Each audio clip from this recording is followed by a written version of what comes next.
नमस्कार, आप देख रहे हैं पल्स 24 न्यूज। मेरे यानी अक्षता रावत के साथ और वक्त हो चला है नेशनल बुलेटिन का, लेकिन उससे पहले आपको बता दें कुछ हेडलाइंस। हुबली में महादयी योजना को लेकर फिर प्रदर्शन। कर्नाटक के सांसद और केंद्रीय मंत्री प्रहलाद जोशी के खिलाफ अनिश्चितकालीन धरना। किसान कार्यकर्ताओं ने सुप्रीम कोर्ट में भी दी याचिका। गुजरात में आगामी कार्यक्रमों को लेकर बैठक का हुआ आयोजन। कलेक्टर डॉक्टर विपिन गर्ग की अध्यक्षता में हुई मीटिंग। सभी कामों को समय पर करने के निर्देश किए जारी। दरभंगा में समरसेबल लगवाने को लेकर बवाल। दो पक्षों के बीच हुई जमकर मारपीट। प्रखंड प्रमुख भी हाथापाई में हुए घायल।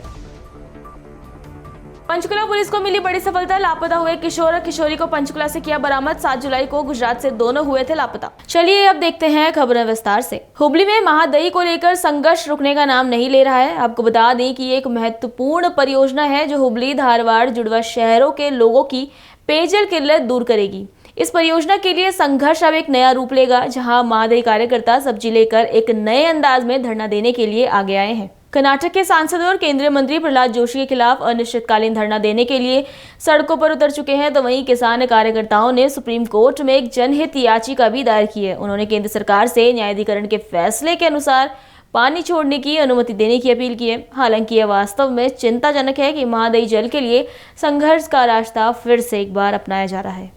ಮೊದಲನೇದಾಗಿ ಕಳಸಾ ಬಂಡೂರಿ ಹೋರಾಟ ಇದು ಸಾಂಕೇತಿಕವಾಗಿ ಮಾಡ್ತಾ ಇದ್ದೀವಿ. ಇದರ ಮೊದಲನೇದಾಗಿ ನಮ್ಮ 25 ಸಂಸದರು ಮೊದಲನೇದಾಗಿ ರಾಜೀನಾಮೆ ಕೊಡಬೇಕು. ಯಾಕಂದ್ರೆ ಇವತ್ತು ನಮ್ಮ ಉತ್ತರ ಕರ್ನಾಟಕ ಅನ್ಯಾಯ ತಂದ್ರು ಇವತ್ತು ಯಾರು ಅಧಿವೇಶನದಲ್ಲಿ ಮಾತಾಡ್ತಾ ಇಲ್ಲ. ಯಾಕಂದ್ರೆ ಇವತ್ತು ಹಲವಾರು ರೈತರು ಹೋರಾಟ ಮಾಡಕತ್ತಾರ. ಆದ್ರೂ ಇಲ್ಲಿ ಜನಪತಿ ಆದವರು ಅದರ ಬಗ್ಗೆ ಯಾವುದೋ ಪರಿಣಾಮ ತೊಗೊಂತ ಇಲ್ಲ. ಹಂಗಾಗಿ ಕೂಡಲೇ ಕಳಸಾ ಬಂಡೂರಿ ಜಾರಿ ಮಾಡ್ಬೇಕು. ಇಲ್ಲವ ಅಂದ್ರೆ ನಾವು ಬಹಳ ಉಗ್ರವಾದ ಹೋರಾಟ ಮಾಡ್ಬೇಕಂತ ಇವತ್ತು ಹಂತ ಹಂತವಾಗಿ ಇದು 1ನೇ ದಿನ ಚಾಲೂ ಮಾಡಿವಿ. ಅದು ಅವರ ಅಂಗೀಕಾರ ಆಗೋ ಮಟ ನಮ್ಮ ಹೋರಾಟ ನಿರಂತರತೈತಿ. ಇಲ್ಲಂದ್ರೆ ಇಲ್ಲಿ ಸಂಸದರು ಅದರಲ್ಲ ಅವ್ರು ರಾಜೀನಾಮೆ ಕೊಡ್ಬೇಕಂತ ನಾನು ಹೇಳಕ್ ಇಷ್ಟಪಡ್ತೀನಿ. ಮತ್ತೆ ಜನರ ಕಷ್ಟ ನಿಮ್ಗೆ ಮಾಡ್ಲಿಕ್ಕೆ ಆಗಿಲ್ಲ ಅಂದ್ರೆ ನೀವು ಅಧಿಕಾರಕ್ಕೆ ಯಾಕೆ ಕುಂತೀರಿ? ಅಧಿಕಾರಕ್ಕೆ ಯಾಕೆ ಕುಂತೀರಿ? ನಿಮ್ಮ ಜನರ ಓಟ್ ಯಾಕೆ ಹಾಕ್ಯಾರ? ನಿಮ್ಮ ಪರ್ಸನಲ್ ಕೆಲಸ ಮಾಡಕ್ ಹಾಕ್ಯಾರ. ಹಂಗಾಗಿ ನನ್ನ ನೈತಿಕತೆ ಸಂಸದರ ರಾಜೀನಾಮೆ ಕೊಟ್ಟು ಮರಿಗೋರಿ. ಮತ್ತೆ ಕೇಂದ್ರ ಸರ್ಕಾರದೊಳಗ ಇವತ್ತು ಹಲವಾರು ಜಾರಿಗೆ ತಂದಾರ. ಇವ್ರು ನೀರಿಗಾಗಿ ತರಕ್ ಏನಾಗತ್ತೈತಿ ಇವ್ರಿಗೆ? ಮತ್ತೆ 25 ಸಂಸದರು ಏನ್ ಮಾಡಕತ್ತಾರ? ಜನರ ಬಗ್ಗೆ ಇವ್ರಿಗೆ ಕಾಳಜಿ ಇಲ್ವರಿಗೆ? ಹಂಗಾಗಿ ಇದು ಹೋರಾಟ ನಿರಂತರವಾಗಿರ್ತೈತಿ. ಇದು ಅವ್ರ ಆರ್ಡರ್ ಕೊಡೋ ಮಟ, ಕಳಸಾ ಬಂಡೂರಿ ಜಾರಿ ಆಗೋ ಮಟ ನಮ್ಮ ಹೋರಾಟ ನಿರಂತರ ಇರ್ತೈತೆ ಅಂತ ಹೇಳಕ್ ಇಷ್ಟಪಡ್ತೀನಿ. ರಾಜು ನಾಯ್ಕ 1965ರಿಂದ ಉತ್ತರ ಕರ್ನಾಟಕ ಕಳಸಾ ಬಂಡೂರಿ ಹಾಗೂ ಮಹದಾಯಿ ನದಿನ ಬಹುದಿನ ಬೇಡಿಕೆ ಇರೋದ್ರಿಂದ ಮಲಪ್ರಭಾ ಅಚ್ಚುಕಟ್ಟು ಪ್ರದೇಶದ 4 ಜಿಲ್ಲೆ 11 ತಾಲೂಕುಗಳಲ್ಲಿ ನಿರಂತರವಾಗಿ ಈಗ 10 ವರ್ಷಗಳಿಂದ ನಿರಂತರ ಹೋರಾಟ ನಡೀತಾ ಇದೆ. ಈ ರಾಜ್ಯದ ಬಹು ದೊಡ್ಡದಾದಂಥ ಬೇಡಿಕೆ ಇದು. ಉತ್ತರ ಕರ್ನಾಟಕದ ಸುಮಾರು 11 ತಾಲೂಕುಗಳಲ್ಲಿ ಹೋರಾಟ ನಡೀತಾ ಇದೆ. ಆ ನೀರಿನ ಯೋಜನೆ, ಆ ನೀರು ಬರೋದ್ರಿಂದ 500 ಹಳ್ಳಿಗಳಿಗೆ ನೀರು ಬರುವಂತ ಯೋಜನೆ ಇದು. ಅದ್ರ ಜೊತೆ ನೀರಾವರಿ ಯೋಜನೆ ಆಗ್ಬೋದು, ಹುಬ್ಬಳ್ಳಿ ಧಾರವಾಡ ಅವಳಿ ನಗರದ ನೀರಿನ ಕುಡಿಯ ನೀರಿನ ಯೋಜನೆ ಆಗಿರ್ಬೋದು. ಇಂಥ ಅನೇಕ ಯೋಜನೆಗಳು ಇರೋದ್ರಿಂದ ನಾವು ಕೇಂದ್ರ ಸರ್ಕಾರದ ನಾವು ಪ್ರಧಾನಮಂತ್ರಿಗಳಿಗೆ ವಿನಂತಿ ಮಾಡ್ಕೋತಾ ಇದ್ದೀವಿ. ಯಾಕಂದ್ರೆ ಇದು ಬಹುದಿನಗಳ ಬೇಡಿಕೆ ಇರೋದ್ರಿಂದ ಇದು ಬೇಗನೆ, ಆದಷ್ಟು ಬೇಗನೆ ಇದು ಬಗೆಹರಿಸ್ರಿ ಅಂತ ನಾವು ಒತ್ತಾಯ ಮಾಡ್ತಾ ಇದ್ದೀವಿ. ಇಲ್ಲ, ಈ ಉದಾಹರಣೆ ಹೇಳ್ಬೇಕಪ್ಪ ಅಂತಂದ್ರೆ ಈ ಹಿಂದಿನ ಕೂಡ ಪ್ರಧಾನಮಂತ್ರಿ ಇಂದಿರಾ ಗಾಂಧಿ ಅವರು ಕೂಡ ದೇಶದೊಳಗೆ ರಾಜ್ಯದ ವಿಷಯ ಬಂದಾಗ, ನೀರಿನ ವಿಷಯ ಬಂದಾಗ, ನದಿ ವಿಚಾರ ಬಂದಾಗ, ಪರಿಸರ ವಿಚಾರ ಬಂದಾಗ ಬಗೆಹರಿಸುವಂತ ಉದಾಹರಣೆಗಳು ಕೂಡ ಅದೇ ಮಾದರಿ ಒಳಗೆ ಇವರು ಕೂಡ ಮಾಡ್ಬೇಕಂತ ಒತ್ತಾಯ ಮಾಡ್ತಾ ಇದ್ದೀವಿ. ಯಾಕಂತಂದ್ರೆ ಈಗಾಗಲೇ 2018ರಲ್ಲಿ ನಮ್ಮ ಟ್ರಿಬ್ಯುನಲ್ ಇಂದ ಆದೇಶ ಆಗಿದೆ, ಜಜ್ಮೆಂಟ್ ಆಗಿದೆ. ಏನಂತೇಳಿ 13.4 TMC ನೀರು ಕೊಡಬೇಕು. ಆ ಜನರದ ಬಹಳ ದಿನಗಳ ಬೇಡಿಕೆ ಇರೋದ್ರಿಂದ ತಾವು ಅವ್ರಿಗೆ ನೀರು ಕೊಡ್ಬೇಕಂತ ಹೇಳಿದ್ರು ಕೂಡ 7 ವರ್ಷ ತಿನ್ನೋ ಮಟ್ಟ ನೀರು ಕೊಡ್ಲಿಲ್ಲ. ನಾವು ನೀರು ಕೊಡ್ಲಿಲ್ಲ ಅಂತ ಹಂತ ಹಂತವಾಗಿ ಕೇಂದ್ರ ಸರ್ಕಾರದ ಆಫೀಸ್ಗಳದಾವ, ಆಮೇಲೆ ರೈಲ್ವೆ ಸ್ಟೇಷನ್ಗಳದಾವ, ಸಂಬಂಧಪಟ್ಟಂತ ಕೇಂದ್ರ ಮಂತ್ರಿಗಳ ಆಫೀಸ್ಗಳದಾವ. ಇವೆಲ್ಲ ನಿರಂತರವಾಗಿ ನಾವು ಬೀದಿಗಳಿಗೆ ಹೋರಾಟ ಮಾಡುವಂತ ಕೆಲಸ ನಾವು ರೈತ ಸಂಘಟನೆ ಆಗಿರ್ಬೋದು, ಕಾರ್ಮಿಕರ ಸಂಘಟನೆ ಆಗಿರ್ಬೋದು, ಪ್ರಗತಿಪರ ಸಂಘಟನೆ ಆಗಿರ್ಬೋದು, ಹಾಗೂ ಆಟೋ ರಿಕ್ಷಾ ಚಾಲಕ ಸಂಘಟನೆ ಆಗಿರ್ಬೋದು, ಕಟ್ಟಡ ಕಾರ್ಮಿಕರಿಂದ ಅನೇಕ ಸಂಘಟನೆಗಳು ಹೋರಾಟ ಮಾಡಕ್ಕೆ ನಾವು ಇಚ್ಛೆ ಐತೆ.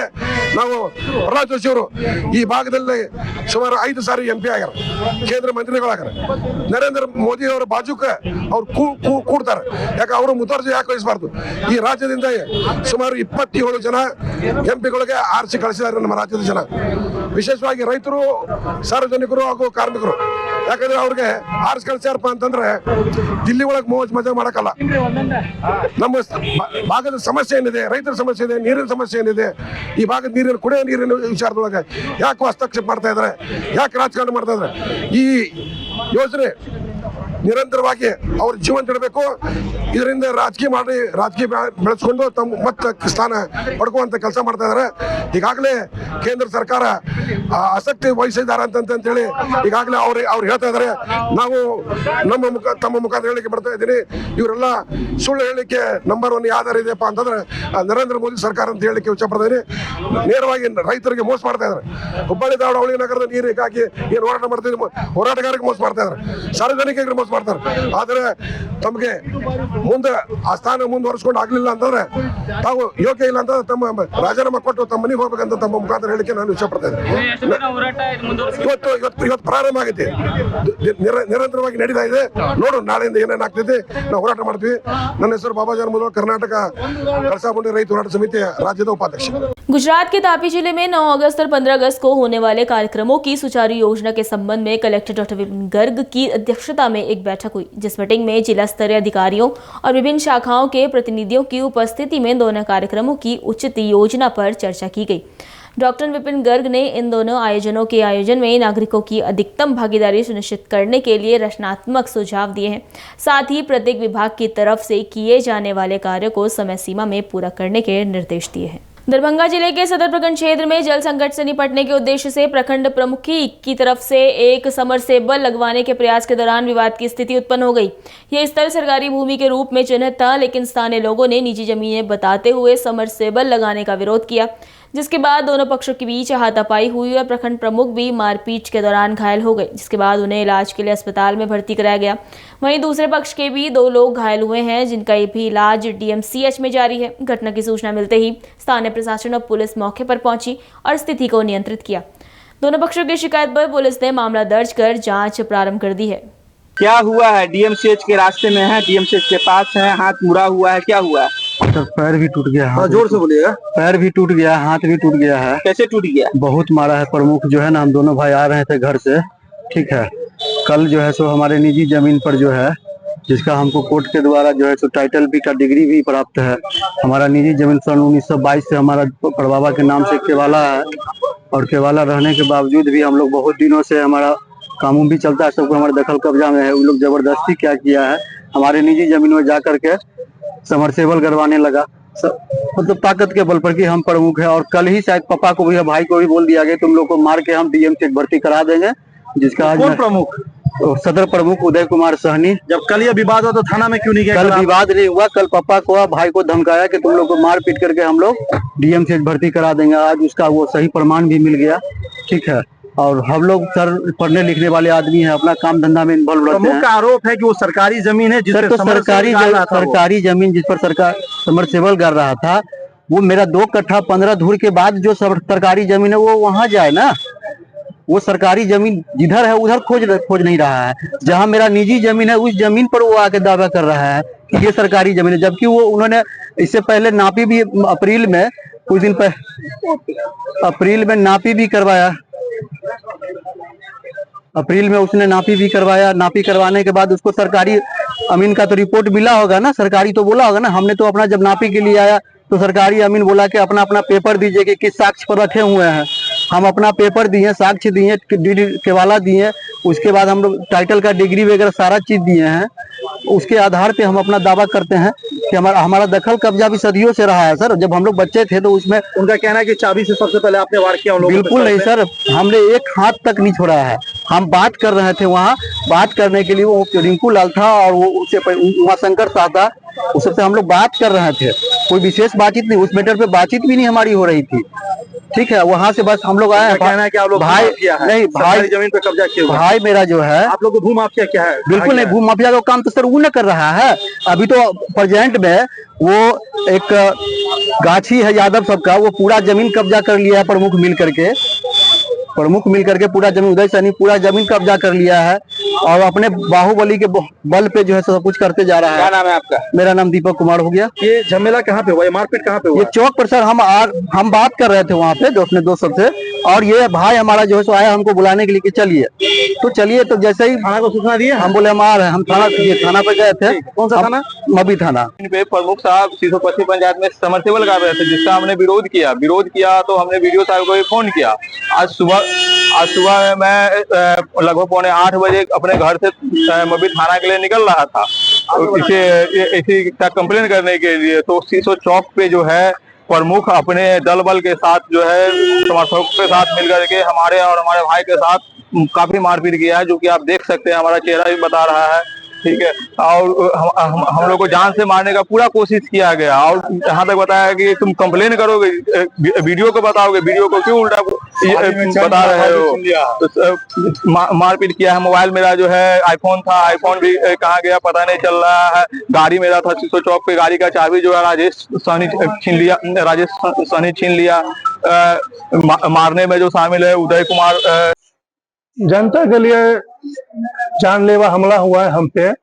जल संकट को देखते हुए बिहार सरकार जमीन पे जो है सरकार के द्वारा जो गाइडलाइन दिया गया था, उसी अनुसार हमने जलपियाव गाड़ने का निर्माण कार्य शुरू किया था। कहाँ पर? ये सदर प्रखंड में 325 पंचायत के वार्ड नंबर 15 में ना, उसपे बहुत दिन से जो जमीन था तो उसपे कुछ आदमी पहले से साइड में अपना कब्जा किए हुआ था। उस वक्त हमको उतना ही नहीं था, लेकिन जो 50 वर्ष से वहां पे एक चापाकल था, जिससे सैकड़ों घर का जो है जल आपूर्ति वहां से होता था। तो वहां का कल जल संकट को लेकर सूख गया, तो वहां का स्थानीय लोगों के द्वारा ये डिमांड किया गया कि सब प्रमुख साहब आपके द्वारा जो जल पियाव गिर जाए, जिससे जो है यहाँ का सैकड़ों घरों का जो है लाभ मिलेगा। तो हमने प्रस्ताव जाकर सदर में भी हम लोग माननीय प्रखंड विकास पदाधिकारी के द्वारा हम लोग बैठ के चर्चा किए, उसको पास किए और जनहित के लिए कार्य आरम्भ किए थे।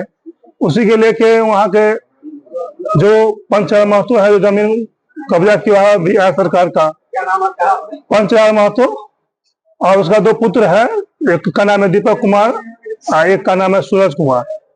तो कार्यक्रम जब चल रहा था तो वहाँ कुछ मुस्लिम भी है जहाँ जो जनसंघर्ष था, तो उसको ये सब जो उसको बोल रहा था, उसको बोले थे कि था देख रेख करने के लिए, उसको बोला कि तुमको भी ऐसे करोगे तो तुमको मार देंगे। बहुत बार हम उसको बोले कि इससे क्या दिक्कत है हमको। उसी जैसे ही हमने उससे बात किया तो पंचलाल महतो के बेटा के द्वारा अचानक हम पे वार किया गया, समझे ना, वार किया गया। और उसके बड़ा बेटा के द्वारा हम पे जो है मारा, लाते मुख्य खंड दिया, पूरा सर में जो है चाबी से हमला किया। चाबी टूट गया था, बुलेट का था चाबी, बैग से आया था, उसी से मारा है, समझे ना, जो टूट गया। फिर वहाँ का स्थानीय लोगों के द्वारा हमको जो है सदर अस्पताल में लेके गया, वहाँ जो है चाबी निकाला, उसके वहाँ से रेफर हमको डीएमसीएच कर दिया। अभी कितने बजे की घटना है? 8:30 बजे की घटना है। कितने लोग आप पर हमला किए थे? 3 आदमी थे, तीनों पंचलाल महतो और उनके 2 बेटे। वही जल संकट के लिए घटना घटी है, भूमाफिया का वर्चस्व है, जनता की सेवा करने के लिए जानलेवा हमला हुआ है। चापाकल लगवा रहे थे कि समरसेबुल जो है गवर्नमेंट के द्वारा जो है ना मॉडल एस्टिमेट बना था, वही कर रहा था। कोई आपसी विवाद पुराना नहीं? कोई ऐसा विवाद नहीं, हम लोग जनता का सेवा करते, रात की दिन रात हमेशा जनता का सेवा में करते हैं। प्रभु जी, आपके इलाके में जो सरकारी जन योजना का जो भी टावर है, क्या सभी वर्किंग है या वो तो पीएचडी के द्वारा किया गया, वो सब जो है वो तो सरकार का अपना प्राथमिकता है। अभी के संबंध में क्या कहना है, आगे आप क्या कार्रवाई करेंगे? अब देखिए, अब आगे जो प्रोसेस होता है, पहले तो हम उपचार करा ले अपना, उसके बाद देखा जाएगा। ये भी आ रहे हैं कि दूसरे पक्ष के लोग भी घायल है, वो भी डीएमसी जाए हुए, क्या नहीं, ऐसा कुछ नहीं है, समझे ना, वो लोग खुद वार की है, हो सकता है इधर उधर करने में चोट तो आ गई। जानकारी हमने थाना को दे दिया है? जी, थाने को दे दिया गया है, और हम लोग जो है सदर अस्पताल से भर्ती करवा के यहाँ आए। कौन से थाना में? मबी थाना। अभी आपका क्या एक्सरे हुआ है? अभी प्रोसेस में है एक्सरे और सीटी स्कैन दोनों। घटना का कारण क्या हो सकता है? कारण यह भूमाफिया के द्वारा जमीन में वर्चस्व है। कहाँ का घटना है? सीसो सदर प्रखंड 325 पंचायत। सदर प्रखंड अंतर्गत 325 पंचायत के मामला है, और माननीय प्रखंड प्रमुख जो हमारे सदर प्रखंड के हैं शंभू आपको सहनी जी, इनके साथ भूमाफिया द्वारा जिस तरह की घटना के अंजाम दिया गया है, ये वाकई में ही आपको बहुत निंदनीय है। क्योंकि आज पूरे बिहार सहित दरभंगा जल संकट से जूझ रहा है। हमारे माननीय प्रखंड प्रमुख महोदय ने जल संकट को दूर करने के लिए इन्होंने और प्रखंड विकास पदाधिकारी द्वारा सरकार के निर्देशानुसार प्रत्येक पंचायत में जो है कि जल संकट दूर करने हेतु आवश्यकता पड़ने पर पंचायत में जो है कि आपको एक समरसेबुल का जो है कि योजना पर काम कर रहे हैं। लेकिन कुछ भूमाफियाओं द्वारा, ये प्रखंड प्रमुख द्वारा और जो चलाया जा रहा है विकास कार्य को जो अच्छा नहीं लग रहा है, इसके खिलाफ में आज इन पर जानलेवा हमला हुआ है। जो क्या करेंगे आप इसके लिए? नहीं, इसको हम लोग पहले तो उपचार कराते हैं, पहले यहाँ इलाज होता है। इलाज होने के बाद क्या स्थिति रहता है उसको बाद आगे कि हम लोग निर्णय लेंगे और सत्ता पड़ने पर हम लोग जो है कि इसको आगे तक की स्थिति को ले जाएंगे। क्योंकि यह जनप्रतिनिधि के साथ घटना है, कोई अति नहीं, प्रखंड प्रमुख जी है और इन्होंने विकास कार्य में अपना रुचि रखते हैं। जिस क्षेत्र में इनके साथ घटना घटी है उस क्षेत्र में भूमाफियाओं का राज है और लगातार उस क्षेत्र में नहीं, क्षेत्र में नहीं, पूरे जगह पर भूमाफियाओं का राज चल रहा है, पूरे क्षेत्र में। और इसका जीता जागता उदाहरण है कि जब माननीय प्रखंड प्रमुख के साथ इस तरह घटना हो सकता है, तो किसी भी जनप्रतिनिधि के साथ इस तरह घटना हो रही है, निंदनीय है। मैं आपको माध्यम से जिला पदाधिकारी महोदय और दरभंगा के एसएसपी साहब से हम आग्रह करना चाहते हैं, यथा शीघ्र जो है जो आरोपी है उस पर आवश्यक कार्रवाई करे और उनको गिरफ्तार कर जेल भेजे। नहीं तो आने वाले समय में सदर प्रखंड के जनप्रतिनिधि चुप नहीं बैठेंगे। बलदेव राम, जिला उपाध्यक्ष, राष्ट्रीय जनता दल, सह पंचायत समिति सदस्य, कबीरचक। गुजरात के राजकोट में एक किशोर और किशोरी के लापता और अपहरण के मामले को सुलझाने में पंचकुला पुलिस को एक बड़ी सफलता मिली है। मनसा देवी थाना पुलिस ने गुप्त सूचना के आधार पर कार्रवाई करते हुए गुजरात से लापता हुए दोनों किशोरों को मानव कॉलोनी सकेतरी से सकुशल बरामद कर लिया है। इसके बाद दोनों को गुजरात की पुलिस को बुलाकर उन्हें सौंप दिया है। इस मामले को लेकर मनसा देवी थाना प्रभारी इंस्पेक्टर वीरेंद्र नैन ने कहा कि पंचकुला पुलिस ऐसे मामलों में हमेशा सजग एवं सक्रिय है। पंचकुला पुलिस सेवा सुरक्षा सहयोग के लिए प्रतिबद्ध है। जी नमस्कार, हमें लोकल इन्फॉर्मर से पता चला था कि दो बच्चे 10-12 दिन से मानव कॉलोनी सकेतड़ी में रह रहे हैं, रोज संदिग्ध लग रहे हैं। तो उस सूचना के आधार पर हमारी टीम वहाँ पे पहुंची और टीम ने जाके मौके पे दोनों बच्चों को जो है अपना पूछताछ की और पूछताछ के बाद मामला थोड़ा सा संदिग्ध लगा और उसके बाद हम बच्चों को अपने जो है प्रोटेक्शन में अपने पास ले आए और फिर काउंसलिंग करके उनके माँ बाप से संपर्क किया गया। और माँ बाप से संपर्क करने के बाद पता चला कि उनका जो है गुजरात के अंदर पुलिस स्टेशन राजकोट सिटी के अंदर मामला दर्ज है। जिसके बाद गुजरात पुलिस राजकोट से संपर्क किया गया और उस दौरान वो जो टीम है वहाँ से जो अपना जो है प्रोसेस के हिसाब से चल पड़ी इन दो बच्चों को लेने के लिए। तो इस बीच जो बच्चे हैं CWC चेयरपर्सन से बात करके उनको जो है स्टे के लिए वहाँ हैंड ओवर किया गया और वहाँ से फिर बच्चे जो अगले दिन गुजरात पुलिस हैंड ओवर की, प्रक्रिया पूरी की गई। तो आप लोगों ने गुजरात पुलिस को सौंप दी गए हैं दोनों को? हाँ, दोनों बच्चे गुजरात पुलिस को सौंप दिए गए हैं। पंचकुला पुलिस ने साइबर ठगी के बड़े मामले में सफलता हासिल की है। हैदराबाद पुलिस अधिकारी बनकर डिजिटल अरेस्ट के नाम पर 83 वर्षीय बुजुर्ग से लाखों रुपए ठगने वाले 2 आरोपियों को गिरफ्तार किया गया है। इस मामले में डीसीपी क्राइम ने बताया कि दोनों आरोपियों को अदालत में पेश कर 5 दिन की पुलिस रिमांड पर लिया गया है। हाँ जी सर, बताएंगे एक 2 युवक को अरेस्ट किया सर डिजिटल अरेस्ट मामले में, क्या मामला है? करीब 2 महीने पहले हमारे पास एक कंप्लेंट आई थी जो HMT से रिटायर्ड व्यक्ति थे जिन्होंने कहा कि मेरे साथ कुल 57,90,000 रुपये का फ्रॉड हो गया है। फिर हमने गहनता से पूछताछ की तो पता चला कि उनको क्राइम ब्रांच हेडक्वार्टर हैदराबाद से कॉल आई थी जो उन्होंने उनको डिजिटल अरेस्ट किया करीब 3 दिन और उस व्यक्ति ने जो रिटायर्ड कर्मचारी थे HMT के उन्होंने कुल 57,90,000 रुपये अलग अलग खातों से फ्रॉडस्टर को भेज दिए थे। इसके बाद हमने इन्वेस्टिगेशन की जो हिसार से कुल 2 व्यक्तियों को गिरफ्तार किया गया जिनको आज कोर्ट में पेश किया था, जिनका कुल 5 दिन का रिमांड लिया गया। वह अन्य आरोपियों की गिरफ्तारी जल्द ही की जाएगी। इन्वेस्टिगेशन अभी इसमें जारी है।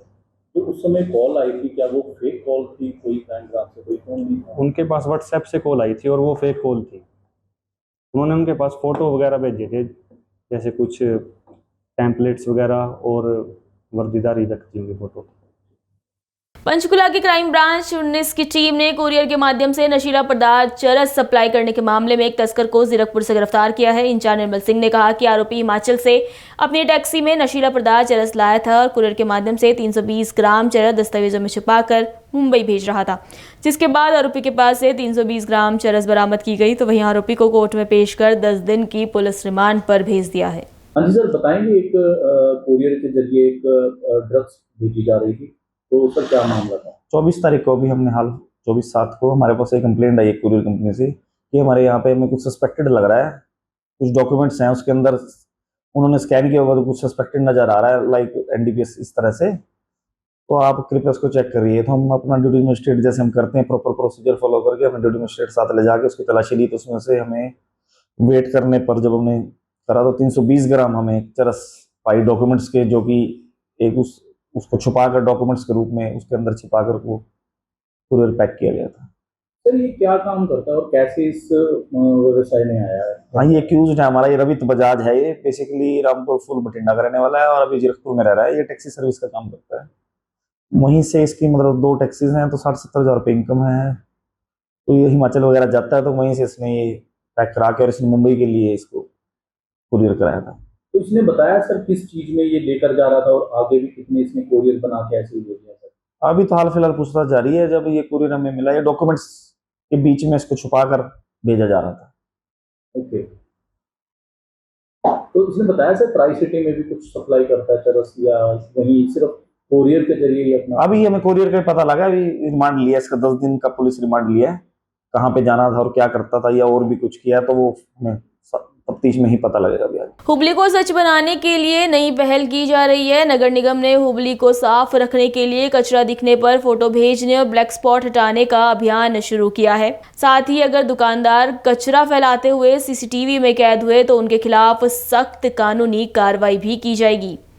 इतना ही नहीं, घर घर जाकर गीला और सूखा कचरा अलग करने को लेकर भी लोगों को जागरूक किया जाएगा। तो वहीं लोगों को भी अपनी जिम्मेदारी भूलनी नहीं चाहिए। अगर पर्यावरण बिगड़ेगा तो स्वास्थ्य पर असर पड़ेगा, जो आने वाले भविष्य के लिए ठीक नहीं होगा। ಸರ್ ನಮಸ್ಕಾರ. ಕಸ ಕಂಡಲ್ಲಿ ಫೋಟೋ ಕಳಿಸುವಂಥ ಅಭಿಯಾನ ಏನು ಮಾಡಿದ್ದೇವಲ್ಲ, ಸೊ ಇದು ತುಂಬ ಚೆನ್ನಾಗಿ ನಡೀತಿದೆ. ಸೊ ನಮಗೆ ಇಲ್ಲಿವರೆಗೂ 565 ಕಂಪ್ಲೇಂಟ್ ರಿಸೀವ್ ಆಗಿದೆ. ಸೊ ನಿನ್ನೆವರೆಗೂ ಅದರಲ್ಲಿ 562 ಕಂಪ್ಲೇಂಟ್ಸನ್ನು ನಾವು ಅಟೆಂಡ್ ಮಾಡಿದ್ದೇವೆ. ಸೊ ಇನ್ನು 3 ಕಂಪ್ಲೇಂಟು ನಿನ್ನೆ ಲೇಟ್ ಈವ್ನಿಂಗ್ ರಿಸೀವ್ ಆಗಿದೆ. ಸೊ ಅವನ್ನ ಇವತ್ತು ಸಾಯಂಕಾಲ ಅನ್ನೋಷ್ಟರಲ್ಲಿ ಅಟೆಂಡ್ ಮಾಡ್ತೀವಿ ರೀ ಸರ್. ಇಲ್ಲಿ Lakshmi complex vaccine religion road ಒಳಗೆ ಅಲ್ಲೊಂದು ಬೋರ್ಡ್ ಹಾಕಿದ್ದಾರೆ ಸರ್, ಇಲ್ಲಿ ಕಸ ಹಾಕಬಾರದು, ಕಸ ಕಂಡ್ರೆ ನಿಯಮಾನುಸಾರವಾಗಿ ದಂಡ ಹಾಕಲಾಗುವುದು ಅಂತೇಳಿ ಅಲ್ಲೇ ಕಸ ಹೋಗಿದ್ದಾರೆ ಸರ್. ಪ್ರತಿದಿನ ಕಸ ಇರುತ್ತೆ ಸರ್. ಇವತ್ತು ಬೆಳಿಗ್ಗೆ ನಾನು ಅಲ್ಲಿಂದ ಅದೇ ರೋಡಲ್ಲಿ ಬರಬೇಕಂತೇಳಿ ಅಂದರೆ ನೋಡಿದೆ. ಸೊ ಅದು ಇದ್ದಿದ್ದು ನಿಜ, ನಮ್ಮವ್ರು ಆಗಲೇ ಕ್ಲೀನ್ ಮಾಡ್ತಾಯಿದ್ರು. ಸೊ ಅಲ್ಲಿ ಲಕ್ಷ್ಮೀ ಕಾಂಪ್ಲೆಕ್ಸ್ ಅವರಿಗೆ ಎಲ್ರಿಗೂ ವಾರ್ನ್ ಮಾಡಿದ್ದೇವೆ. ಬಟ್ ಅವ್ರು ಹೇಳ್ತಾ ಇರೋದು ನಾವು ಇಲ್ಲಿಂದ ಹಾಕ್ತಾಯಿಲ್ಲ, ಬೇರೆ ಕಡೆಯಿಂದ ಬಂದು ಹಾಕ್ತಾರೆ ಅಂತೇಳಿ ಅಂದು. ಸೊ ನಾನು ಅಲ್ಲಿ ಕನ್ಸರ್ನ್ ಹೆಲ್ತ್ ಇನ್ಸ್ಪೆಕ್ಟರ್ಸಿಗೂ ಹೇಳಿದ್ದೇನೆ. ಸೊ ಅಲ್ಲಿ ಒಬ್ಬ ನಮ್ಮ ಏನೋ ಅಸಿಸ್ಟೆಂಟನ್ನು ಅಥವಾ ಸೂಪರ್ವೈಸರ್ನ ಅಲ್ಲೇ ನಿಲ್ಲಿಸಿ ಇವತ್ತು ನೈಟ್ ಯಾರಾದರೂ ಅಲ್ಲಿ ಹಾಕೋರು ಬಂದರು ಅಂತೇಳಿದರೆ ಅವ್ರಿಗೆ ದಂಡ ವಿಧಿಸುವಂಥ ಕ್ರಮ ನಾವು ಕೈಗೊಳ್ತೀವಿ ಸರ್. CC ಕ್ಯಾಮ್ರಾ ಇದೆ ಸರ್. CC ಕ್ಯಾಮ್ರಾನೂ ನಾನು ಫುಟೇಜ್ ಚೆಕ್ ಮಾಡೋದಕ್ಕೆ ಹೇಳಿದ್ದೇನೆ. ಸೊ ಅಲ್ಲಿ ಯಾವುದಾದ್ರೂ ವೆಹಿಕಲಲ್ಲಿ ಬಂದು ಹಾಕಿದಂಥವ್ರು ಅಥವಾ ಅಲ್ಲಿ ಯಾರು ಹಾಕ್ತಾ ಇದ್ದಾರೆ ಅದನ್ನು ನೋಡಿ ಅವರಿಗೆ ಇವತ್ತು ಸಾಯಂಕಾಲ ಅನ್ನೋ ಅಷ್ಟರಲ್ಲೇ ನಾವು ದಂಡ ಹಾಕಿ ಕ್ರಮ ಕೈಗೊಳ್ತೀವಿ ರೀ ಸರ್. ಯಾರೇ ಇರಲಿ ಸರ್. ಏನು ಕ್ರಮ ಏನು ತಗೋತೀವಿ ಸರ್? ಅವ್ರಿಗೆ ನಾವು ಈಗಾಗಲೇ ಸುಮಾರು ಸಾರಿ ತಿಳಿ ಹೇಳಿದ್ದೇವೆ. So in case Lakshmi complex ಅವರೇ ಇದ್ದರು ಅಂತೇಳಿದ್ರೆ ಅವ್ರ ಅಂಗಡಿ ಟ್ರೇಡ್ ಲೈಸೆನ್ಸ್ ಕ್ಯಾನ್ಸಲ್ ಮಾಡೋದಕ್ಕೆ ನಾವು ಇನಿಷಿಯೇಟ್ ಮಾಡ್ತೀವಿ ರೀ ಸರ್. ಟ್ಯಾಕ್ಸಲ್ಲಿ ಅವರು ಅದು ಅವ್ರಿಗೆ ನಾವು ಮೊದಲು ಈಗಾಗಲೇ ತಿಳಿಸಿ ಹೇಳಿದ್ದೇವೆ. ಸೊ ಅವ್ರದ್ದೇನಿಲ್ಲ, ಟ್ರೇಡ್ ಲೈಸೆನ್ಸೇ ಕ್ಯಾನ್ಸಲ್ ಮಾಡೋದಕ್ಕೆ ನಾವು ಇನಿಷಿಯೇಷನ್ ಮಾಡ್ತೀವಿ ಸರ್. ಅವ್ರನ್ನ ಡ್ರೈ ವೇಸ್ಟಿಗೆ ಸೆಗ್ರಿಗೇಟ್ ಮಾಡಿ ಕೊಡೋದಕ್ಕೆ ಹೇಳಿದ್ದೇವೆ. ಈಗಾಗಲೇ ನಮ್ಮ ಆಟೋ ಟಿಪ್ಪರಲ್ಲಿ 2 ಸಾರಿ ಹೋಗ್ತಾ ಇದೆ ಸರ್ ದಿನಕ್ಕೆ. ಸೊ ಕಸ ಜನ್ರೇಟ್ ಆಗಿದ್ದನ್ನು ಸೆಗ್ರಿಗೇಟ್ ಮಾಡಿ ಕೊಡ್ರಿ ಅಂತ ಎಂದು ಅಂಗಡಿಯವರು ಎಲ್ಲರೂ ಕೊಡ್ತಾ ಇದ್ದೀವಿ, ನಾವು ಹಾಕ್ತಾ ಇಲ್ಲ ಅಂತ ಹೇಳ್ತಾ ಇದ್ದಾರೆ ಸರ್. ಇವತ್ತು CCTV ಫುಟೇಜನ್ನು ಚೆಕ್ ಮಾಡಿಸಿ ಅವ್ರು ಯಾರಿದ್ದಾರೆ ಅವ್ರ ಮೇಲೆ ನಾವು ಕ್ರಮ ಕೈಗೊಳ್ತೀವಿ. ಇಲ್ಲ, ಅದು ಹಾರ್ಟ್ ಆಫ್ ದ ಸಿಟಿ ಇರೋದ್ರಿಂದ ಸೊ ಆ ಪಾಯಿಂಟ್ ನಾವು ಕಂಪ್ಲೀಟ್ಲಿ ಎರಾಡಿಕೇಟ್ ಮಾಡಬೇಕಾಗಿದೆ. ಸೊ ನಾವು ಮುಂದಿನ ದಿನಗಳಲ್ಲಿ ನಾವು ಅದನ್ನು ಎರಾಡಿಕೇಟ್ ಮಾಡಿಸ್ತೀವಿ ಸರ್. अकोला तहसील के कुरणखेड़ निवासी और भारतीय सेना की 5वीं मराठा बटालियन में सेवारत सैनिक निदेश मधुकर घाटे को राजकीय सम्मान के साथ अंतिम विदाई दी गई, जहां सैकड़ों लोगों ने शहीद को नम आंखों से विदाई दी। आपको बता दें कि अयोध्या में ड्यूटी के दौरान करंट लगने से निदेश मधुकर घाटे का निधन हो गया था। अकोला शहर में एक अज्ञात व्यक्ति ने 3 दोपहिया वाहन जला दिए। इन दोपहिया वाहनों को किसने और क्यों जलाया यह अभी तक पता नहीं चल पाया है। इस मामले में सिविल पुलिस स्टेशन में शिकायत दर्ज कराई गई है और मामला दर्ज करने की प्रक्रिया चल रही है। सिविल लाइन थाना क्षेत्र का ये मामला सिर्फ एक क्राइम रिपोर्ट नहीं है, ये उस डर और असहायता की कहानी है जो आम नागरिक रोज महसूस करता है। पुलिस अपने काम में लगी है, सीसीटीवी फुटेज खंगाले जा रहे हैं, लेकिन सवाल वही है, क्या सुरक्षा बस कागजों पर ही रह गई है? अभी के लिए इतना ही। खबरों के लिए बने रहिए पर्सन टीवी न्यूज़ के साथ। अब तक के लिए नमस्कार।